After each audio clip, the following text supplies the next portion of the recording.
Okay, Ralph. This is the reason why I do not trust the Democrats and the left in general. It's not because of policy. Although I have a problem with a lot of Democrat politics nowadays, in the last couple of years. I don't actually look at politics from a political perspective. You think I do, but I don't.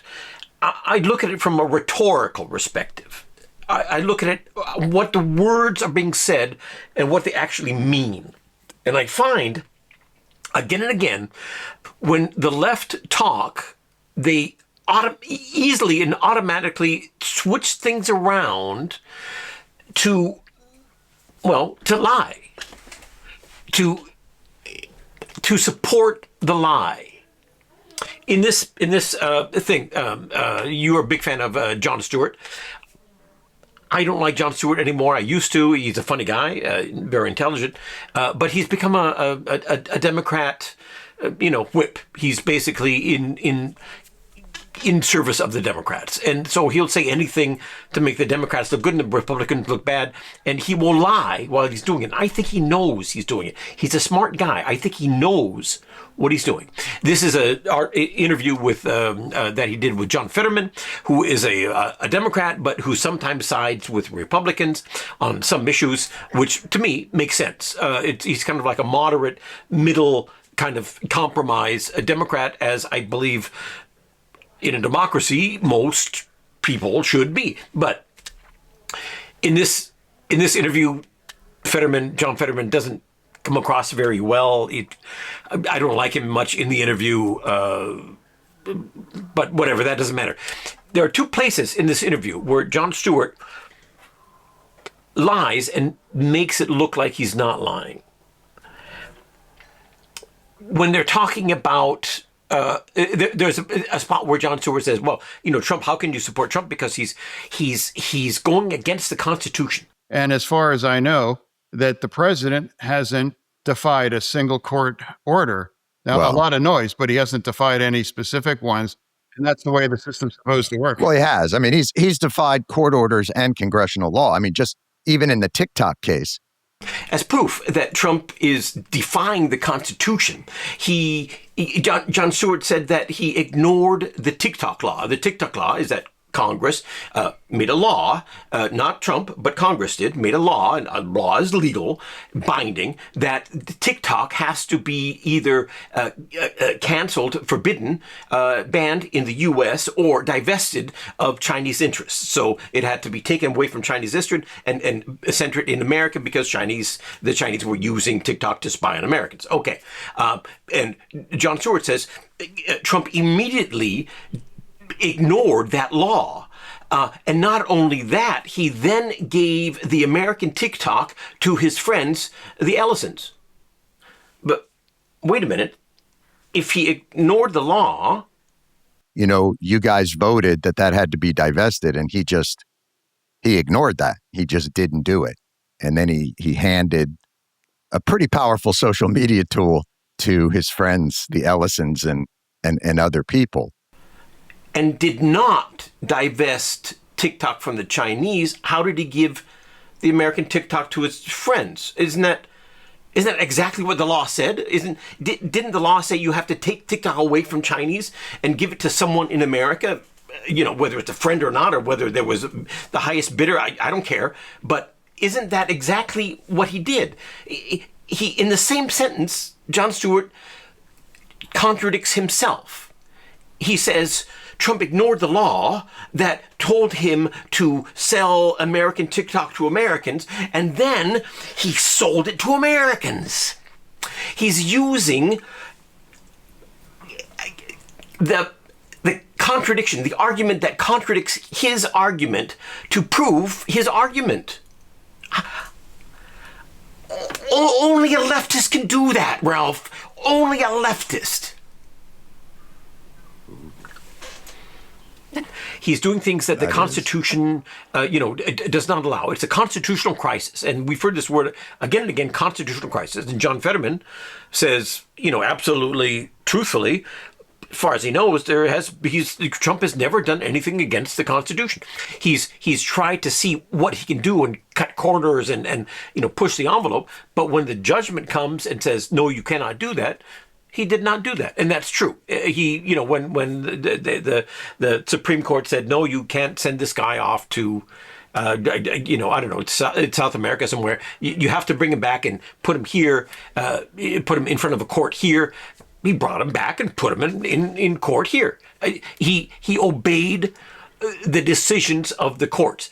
He questioned the courts all the time, and he questions what the Constitution actually means. And that is what you're supposed to do. That's what lawyers do. That's what the Constitution is there for. That's what the Supreme Court is there for. It's there to interpret the law and the Constitution, that the Supreme Court makes the final decision, because it's clear that once you have a law, people are going to interpret the wording of the law and try to, get what they can get out of it. And that's normal, and that's a part of the process, and that's fine. That's what Trump does. That's what all the presidents have done before Trump. He's not the first one to do that. Everyone did that. And the Supreme Court says yes or no, and that's it. That's the end of the question. Trump obeys that and abides by those decisions. But Jon Stewart said, "No, I don't think he does." I have an example here, and the example is he had people deported.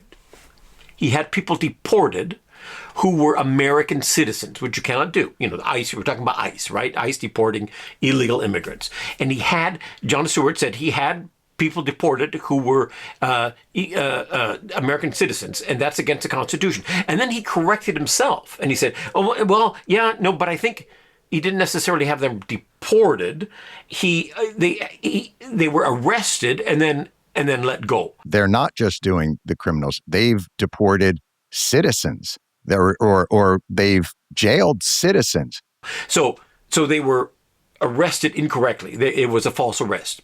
Well, that happens all the time. Police are constantly arresting people or, detaining people and saying, what's your, who are you? What are you involved with this crime? When the ICE agents go into a restaurant and there's 5 Mexicans there and none of them have their papers and they know that 3 of them are illegals, they're going to take all 5 of them and say, well, let's find out who you are. And then if one of them or 2 of them or whatever is a legal immigrant, then they let them go. And that's a normal thing. It's not nice. It would be nice if it didn't have to work that way. I mean, you can criticize it because it's not nice, and that's true. That's a true criticism.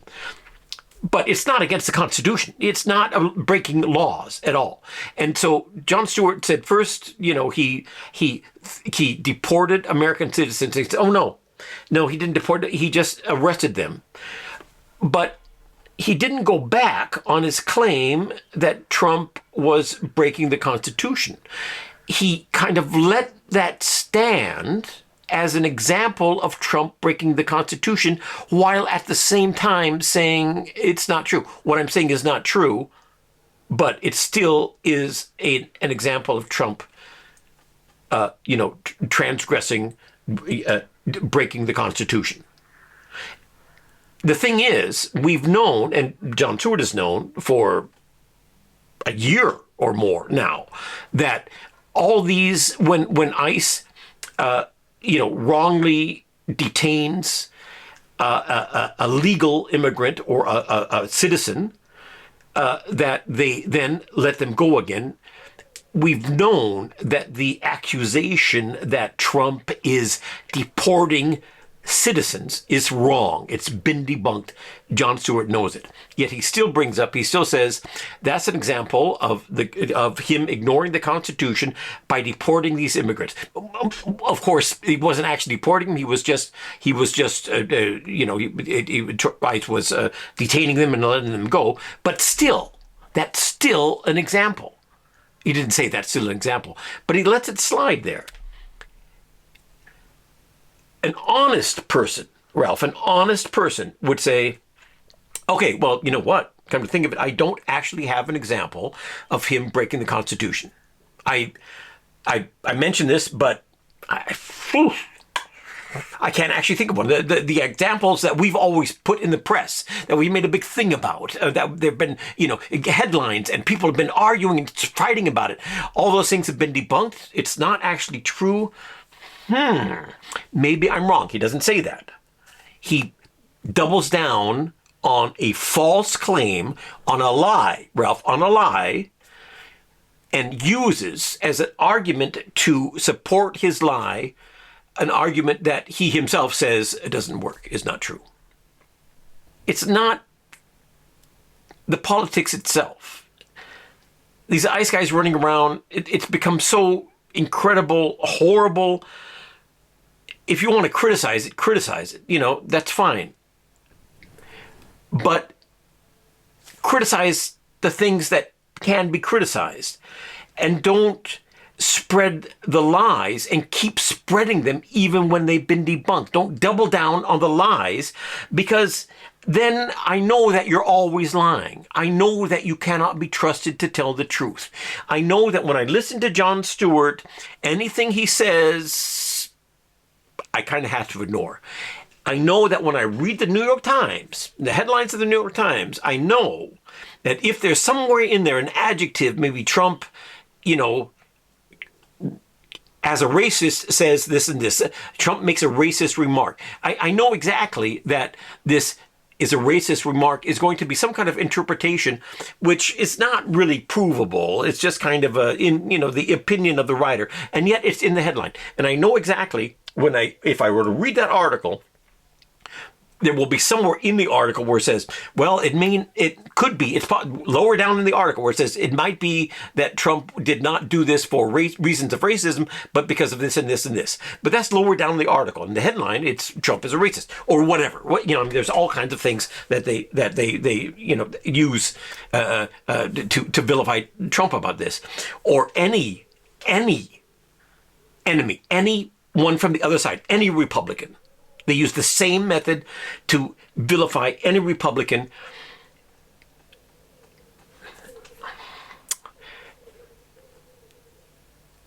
And it's so dishonest that I used to like these guys, Ralph. I used to love the New York Times. It was the flagship of journalism all over the world. Jon Stewart was, the funniest. He took politics and he made it entertaining and funny, and he had a moral center. And now they're just a lying bunch of assholes. And even when they're right, even if, basically what Jon Stewart is saying is, I don't like Trump. Well, there are plenty of reasons not to like Trump. Even when he's saying something that is valid, he is using some kind of lie to prove his point. And I don't like being lied to, Ralph. When people lie to me, and it's obvious, I think they're trying to manipulate me in a way that will not be good for me and will not be good for anyone else, but it will be good for them. And that's all they care about.